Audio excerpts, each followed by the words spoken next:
আসসালামু আলাইকুম। রন্ধনশৈলীতে আপনাদের স্বাগতম। প্রিয় দর্শক, রন্ধনশৈলী মনে করে রান্নাবান্না শুধুমাত্র খাবার তৈরি বা খাবার আয়োজনের একটি কর্মযজ্ঞ নয়। রান্না একটি সূক্ষ্ম এবং সুন্দর শিল্পকর্মও বটে।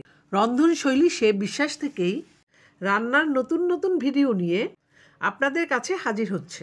এ ব্যাপারে আপনাদের আন্তরিক সহযোগিতাই আমাদের সাফল্যের চাবিকাঠি। প্রিয় দর্শক, আপনারা যারা এখনও আমার চ্যানেলটি সাবস্ক্রাইব করেননি, অনুগ্রহ করে সাবস্ক্রাইব করে দিবেন। আর যারা করেছেন তাদেরকে ধন্যবাদ। আজ আমি আপনাদের সাথে শেয়ার করব শাহী টক ঝাল মিষ্টি জলপাই আচার।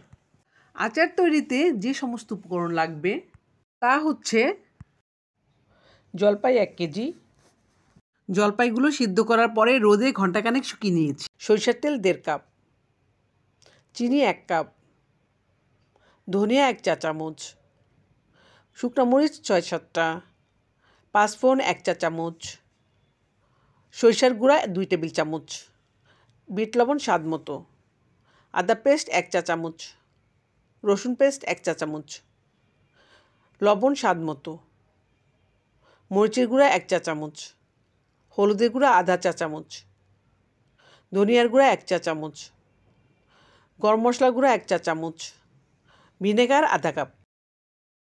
তাহলে চলুন আমরা মূল রেসিপিতে চলে যাই। প্রথমে আমরা পাঁচফোড়ন এবং ধনিয়া গুঁড়া করার জন্য টেলে নিব। যখন সুন্দর একটা ফ্লেভার আসবে তখন তুলে নিব। এখন শুকনো মরিচটাও গুঁড়া করার জন্য টেলে নিব। এবার কড়াইয়ে সরিষার তেল ঢেলে দিব। এবার দিয়ে দিব কিছু পাঁচফোড়ন। এবার দিলাম দারচিনি আর এলাচ। এবার কিছুক্ষণ নেড়েচেড়ে এর মধ্যে ভিনেগার দিয়ে দিব।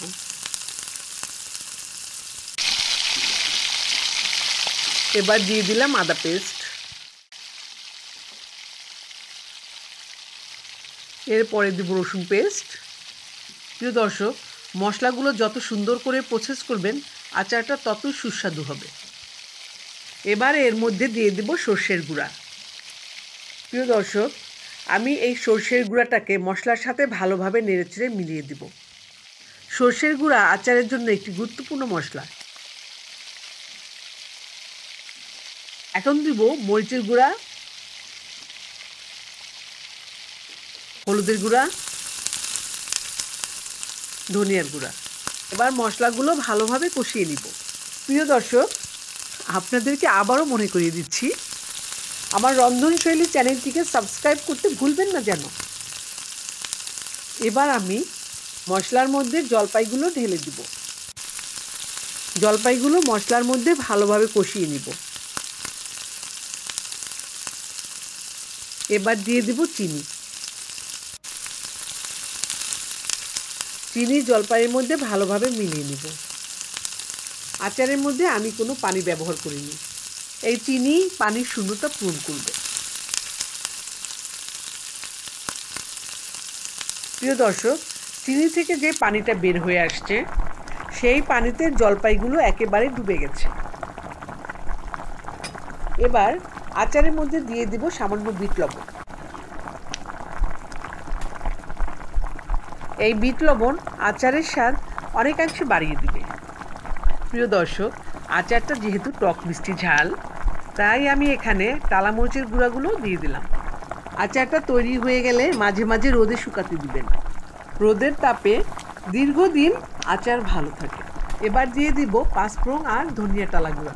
তৈরি হয়ে গেল শাহী টক মিষ্টি ঝাল জলপাই আচার। এবার আমি চুলা বন্ধ করে আচারটা ঠান্ডা করার জন্য রেখে দিব। আচারটা ঠান্ডা হলে একটা কাচের বয়মে ভরে নিব। এরপর এটাকে একটানা 7 থেকে 8 দিন রোদে শুকাতে দিবেন। ভিডিওটি ভালো লাগলে লাইক, কমেন্ট, শেয়ার দিয়ে চ্যানেলটি সাবস্ক্রাইব করে দিবেন। ভালো থাকবেন সবাই। ধন্যবাদ।